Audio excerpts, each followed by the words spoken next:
Raimon sudah membawa Naura kembali ke kediaman mereka. Sudah beberapa malam menginap di rumah keluarga Wijaya, akhirnya keduanya memutuskan untuk kembali ke rumah mereka sendiri. Rumah minimalis yang mereka huni sejak menikah. Tentu saja Adelia melepas anak dan menantunya itu dengan ekspresi sedih.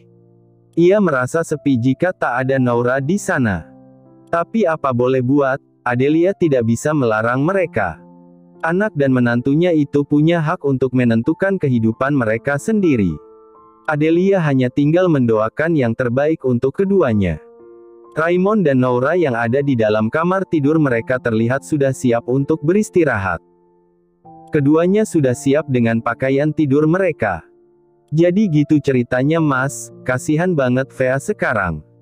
Aku nggak tega lihatnya, kata Naura yang duduk di tepi ranjang, menceritakan kejadian saat ia tidak sengaja melihat Fea kepada suaminya itu.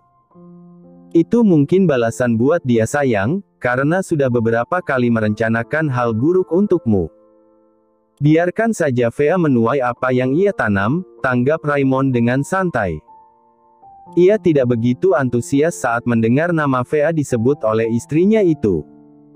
Iya sih Mas, ia memang salah. Tapi tetap saja aku kasihan lihatnya. Ditambah lagi mentalnya mulai terganggu, kata Naura, menanggapi perkataan Raimon. Mentalnya terganggu gimana maksudnya sayang? Tanya Raimon, merasa aneh dengan kalimat terakhir yang disampaikan Naura. Ya mentalnya Mas, istilahnya apa ya? Oh iya, dalam istilah lain, kejiwaannya mulai terganggu karena tidak bisa menerima kondisi dirinya saat ini, jelas Naura, menanggapi pertanyaan suaminya. Maksud kamu Fea sudah mulai tidak waras gitu? Simpul Raimon dari perkataan yang keluar dari mulut istrinya. Dari apa yang ia dengar, kemungkinan itulah yang terjadi pada Fea. Aku nggak tahu juga sih Mas. Tapi mamanya Fea bilang kalau anaknya itu harus rutin dibawa ke psikiater, karena Fea sering berteriak dan ngamuk-ngamuk gitu, kata Naura, menyampaikan informasi yang ia ketahui kepada suaminya. Oh gitu ya sayang, Raimon hanya beroh ria mendengar cerita istrinya. Informasi tentang Fea yang rutin ke psikiater baru ia dengar. Mungkin karena Raimon tidak mengutus orang lagi untuk memantau gerak-gerik Fea, sehingga ia ketinggalan satu informasi itu. Iya Mas, kasihan kan? Kata Naura sambil menoleh ke arah Raimon yang berbaring di ranjang tidur mereka. Mas nggak kasihan sama sekali sayang. Kamu tahu kenapa? Itu karena ia sudah merencanakan banyak hal buruk untuk mencelakaimu. Biarkan saja ia mendapat balasan atas apa yang ia lakukan, tegas Raimon. Ia paham betul jika istrinya itu mudah sekali kasihan pada orang lain. Walaupun orang itu sudah melukainya, tetap saja ia merasa kasihan. Coba kamu bayangkan, jika Mas tidak datang lebih cepat di tempat kejadian. Kamu tahu apa yang akan terjadi pada dirimu ulah wanita itu? Tanya Raimon, memberi beberapa pertanyaan pada Naura. Iya Mas. Untung Mas datang untuk menyelamatkanku. Jika tidak, mungkin keadaan Fea saat ini malah menimpa diriku, jawab Naura. Itu kamu tahu. Jadi berhentilah kasihan pada wanita yang seperti Fea. Wanita seperti Fea tidak mudah jera. Ia akan melakukan berbagai cara untuk mencapai tujuannya, nasihat Raimon kepada istrinya yang terlalu baik itu. Iya sih Mas, Naura mengiyakan perkataan suaminya. Perkataan Raimon ada benarnya. Naura jadi teringat saat bertemu Fea. Wanita itu tidak jera sama sekali. Bahkan saat bertemu, bukannya minta maaf, Fea malah menyalahkan semuanya pada dirinya. Udahan cerita Fea-nya. Sini tidur dekat Mas, kata Raimon sambil menepuk-nepuk kasur di sampingnya. Iya Mas, Naura naik ke atas kasur berukuran besar itu. Ia mulai membaringkan tubuhnya di samping Raimon. Raimon langsung menyambut Naura yang berbaring di sampingnya. Ia mulai menarik istrinya itu ke dalam dekapannya. Kepala Naura sudah bertumpu pada lengan Raimon. Tidur sambil memeluk Naura sudah menjadi kebiasaannya atau rutinitasnya sekarang. Mas sangat mencintaimu, kata Raymond, mengecup kening Naura dan semakin menarik istrinya itu ke dalam pelukannya. Aku juga sangat mencintaimu, Mas. Oh ya, Mas, besok aku sudah boleh kembali bekerja kan? Tanya Naura saat teringat dengan pekerjaannya di kantor yang sudah cukup lama ia tinggalkan. Gimana ya? Raymond tampak berpikir dan menimbang-nimbang. Kok gitu sih, Mas? Mas kan udah janji kalau besok aku sudah boleh kerja, kata Naura, terlihat cemberut saat mendengar perkataan Raymond. Melihat pipi Naura yang membulat karena cemberut membuat Raymond tertawa terpingkal-pingkal. Mas kok malah tertawa sih? Protes Naura, memukul dada bidang Raymond. Habisnya wajah cemberut kamu itu lucu. Hahaha, lanjut Raymond, kembali meneruskan tawanya. Tertawa aja terus, kata Naura sambil membelakangi Raymond. Ia kesal pada Raymond yang mengejeknya. Sayang, jangan marah dong. Mas kan cuma bercanda, bujuk Raymond, menggoyangkan bahu Naura. Tapi sang istri tidak menggubris perkataan Raymond. Naura terus diam, sama sekali tidak menjawab pertanyaan suaminya itu. Iya deh, besok kamu udah boleh masuk kerja lagi, kata Raymond, akhirnya menyetujui istrinya untuk kembali bekerja. Beneran, Mas? Kamu nggak main-main lagi kan? Tanya Naura, kembali berbalik ke arah Raymond dengan wajah yang sangat bahagia. Iya sayang. Mas ngomong serius, besok kamu boleh kerja, tapi perginya harus barengan sama Mas ya, jawab Raymond. Tapi nggak turun di kantor ya Mas, kata Naura, masih belum mau orang kantor tahu jika istrinya Raymond adalah dirinya. Walaupun orang-orang sudah tahu jika Raymond sudah menikah, tapi mereka tidak tahu sama sekali jika istrinya Raymond adalah Naura. Hanya beberapa orang di kantor yang tahu itu, seperti Bagas dan Steffi, itu pun karena mereka orang terdekat. Iya, terserah kamu aja. Sekarang ayo sini, kata Raymond, kembali menepuk lengannya untuk meminta Naura kembali tidur dalam dekapannya.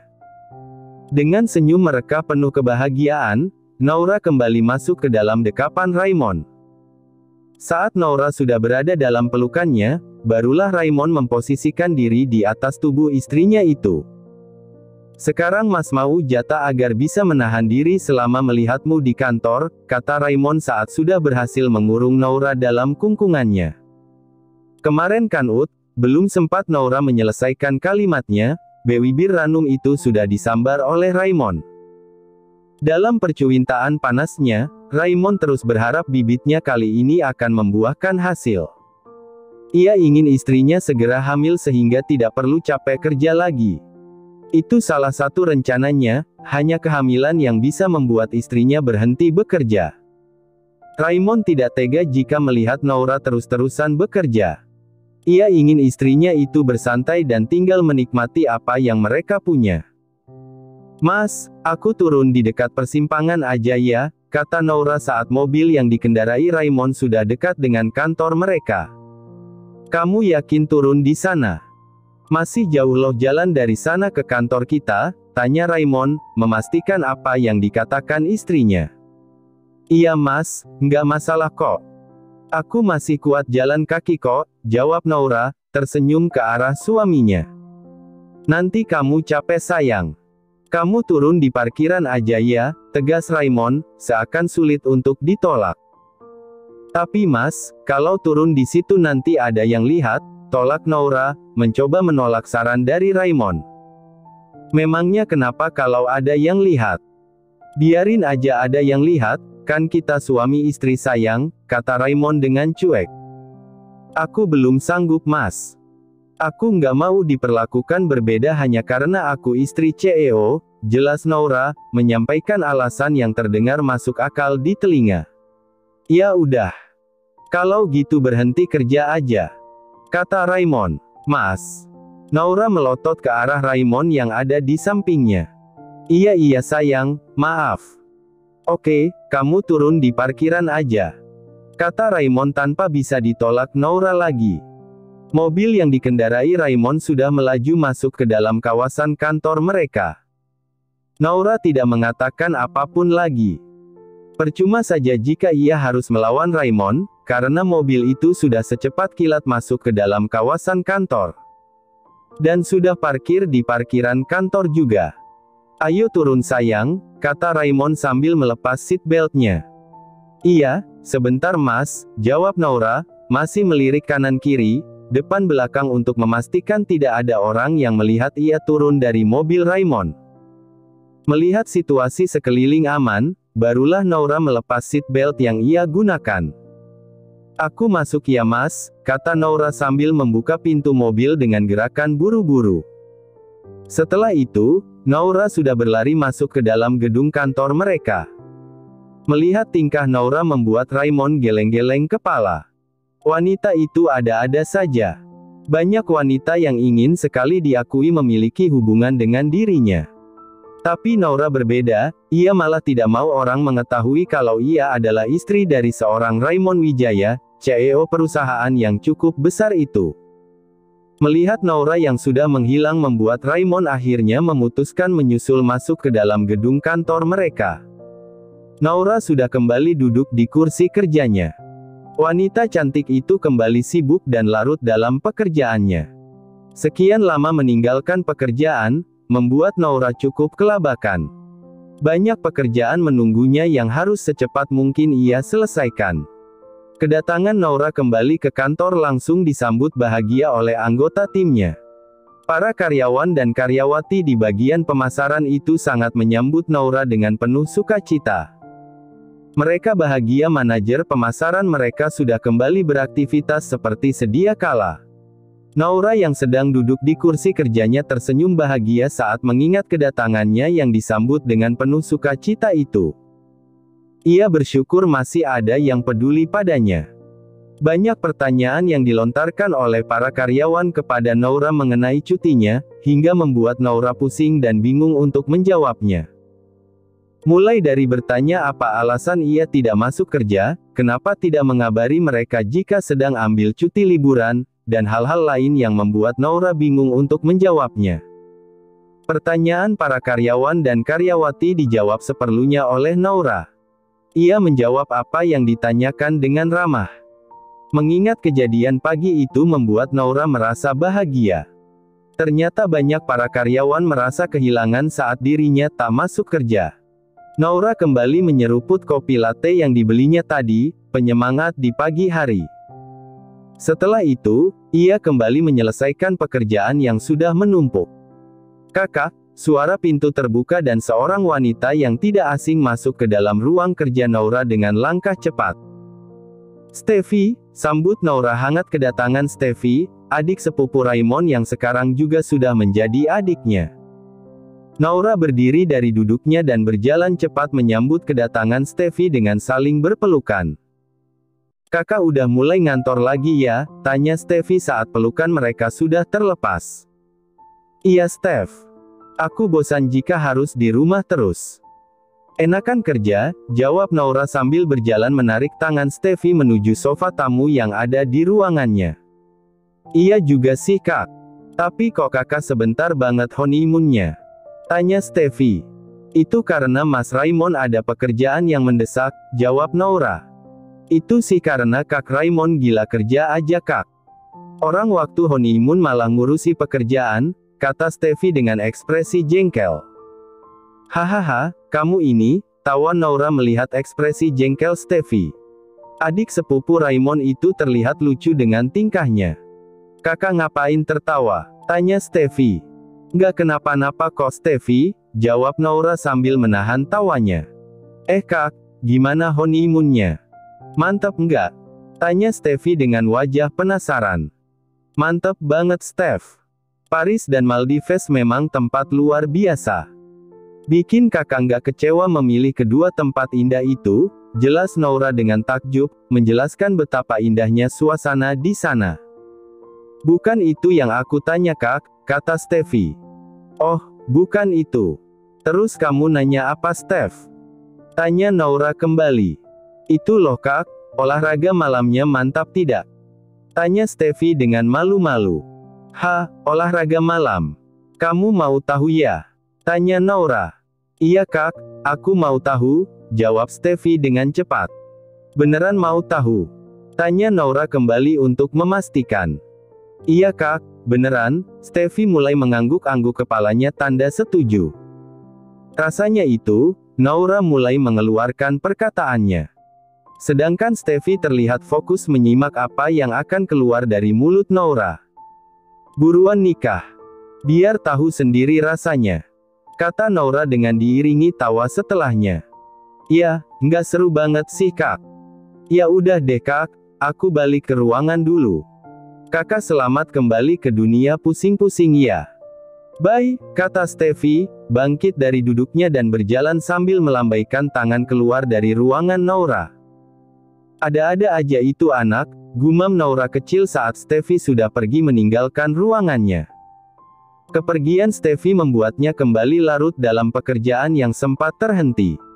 Wanita itu kembali fokus menyelesaikan tumpukan dokumen yang ada di atas meja kerjanya. Sudah beberapa hari berlalu sejak terakhir Kayla bertemu dengan Ares.